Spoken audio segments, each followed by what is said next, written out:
Good morning, dear students. Myself Joycey Stephen from Home of Faith English High School. Today I am going to take the subject General Science of Standard 7th, chapter number 4. The name of the chapter is Nutrition in Living Organisms.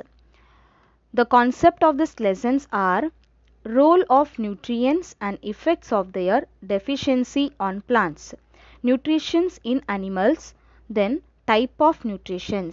First we are going to see the concept role of nutrients and effects of their deficiency on plants. First one is nitrogen.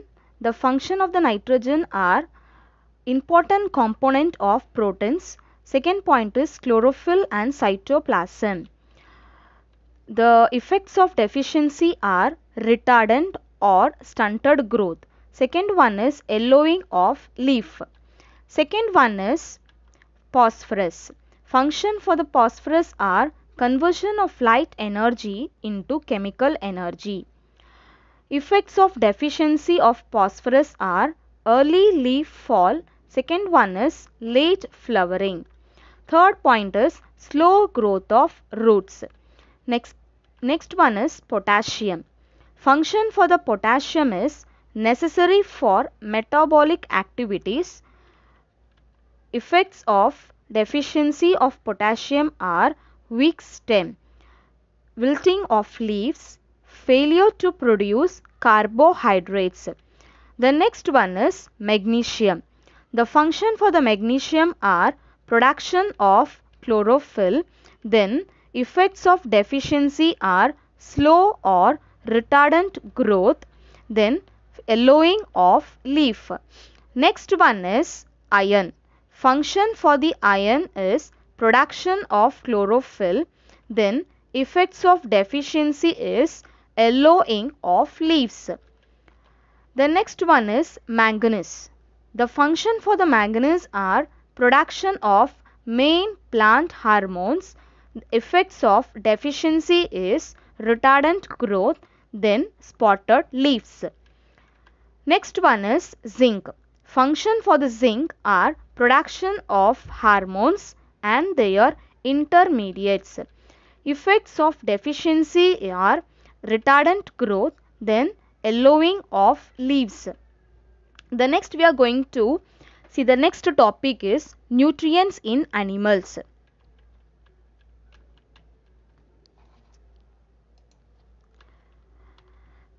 Nutrients necessary for various activities of the body are obtained from food. They are supplied to the various parts of body through blood. The food that we consume does not mix with blood as it is. It needs to convert into soluble forms that can easily mix in blood. Next one, steps in nutrition. There are 5 steps are there. Let's see one by one. First step is ingestions, which means food is taken into the body. Second step is digestion. That means conversion of food into simple soluble forms. Next, third one is absorption. That means transfer of soluble food to the blood. Fourth step is assimilation. That means utilization of absorbed food by cells and tissues for energy production, growth and repair. And the last step is egestions. That means removal of waste products and undigested food from body. Next we are going to see the type of nutrition in animals. There are 3 types are there. They are holozoic nutrition, saprozoic nutrition and parasitic nutrition. Let's see their type one by one. First type is holozoic nutrition, which means amoeba does not have organs like hands and mouth. It is a unicellular animal. It can take in food through any part of the surface of its unicellular body. It surrounds the food particle from all sides to take it into the cell. After that, it digests the food with the help of different enzymes. Undigested food is left behind as the amoeba moves further with the help of pseudopodia. In unicellular animals like amoeba, euglena, peramociums, etc., all the steps of nutrition occur within their unicellular body. Next, insects have mouth parts for ingestions of food. For example, insects like the cockroach and grasshopper which nibble have jaw-like mouth parts. Butterflies suck food with the tube-like proboscis. Mosquitoes and bedbugs use a needle-like mouth part to pierce and a tube-like mouth part to suck blood or other fluids. Next one, according to the type of food, animals can be classified as herbivorous, carnivorous, omnivorous, scavengers, and last is decomposers. Let's see one by one. First one is herbivorous. What do you mean by herbivorous? That means herbivorous animals use plants directly as their food. Examples are grazing animals, granivorous, which means the animals which eat only seed. The next one is frugivorous, that means the animals which eat only fruits. The next type is carnivorous. Carnivorous means animals that depend on other animals for their food are called as carnivorous. Carnivorous are indirectly depend on plants for food. For examples that feed on herbivorous, which is called as predators. Animals that feed on insects are called as insectivorous. Next, third one is omnivorous. Omnivorous means animals that obtain their food from both plants and animals are called as omnivorous. Examples for omnivorous are monkey, chimpanzee, human, etc. Some of the organisms around us perform the function of cleaning and conserving the environment by the very act of feeding themselves. Next, scavengers.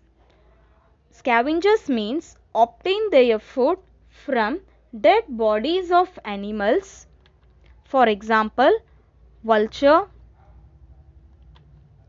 crow, the next is hyena, etc. Next topic is decomposers.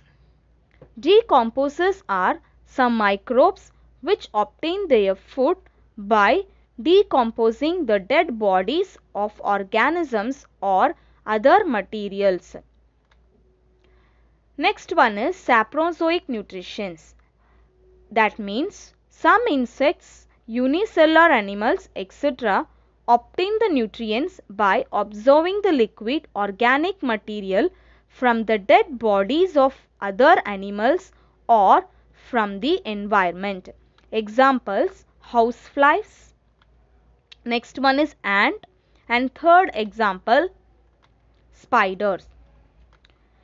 Next one is parasitic nutrition. Parasitic nutrition means some animals depend upon other animals for food. They can obtain the food only from animals on whom they are dependent. This is called as parasitic nutrition. Next one is parasitic nutrition is divided into two types. One is ectoparasitic nutrition and another is endoparasites nutrition. Now we are going to see the ectoparasitic nutrition. Ectoparasites nutrition means some animals live on the body surface of other animal and obtain their food by sucking their blood.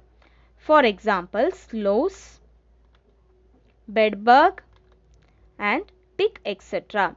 The next one, endoparasites nutritions, which means animals live inside the body of other animals and obtain their food. For examples, tapeworm and roundworms. Thank you so much, dear students.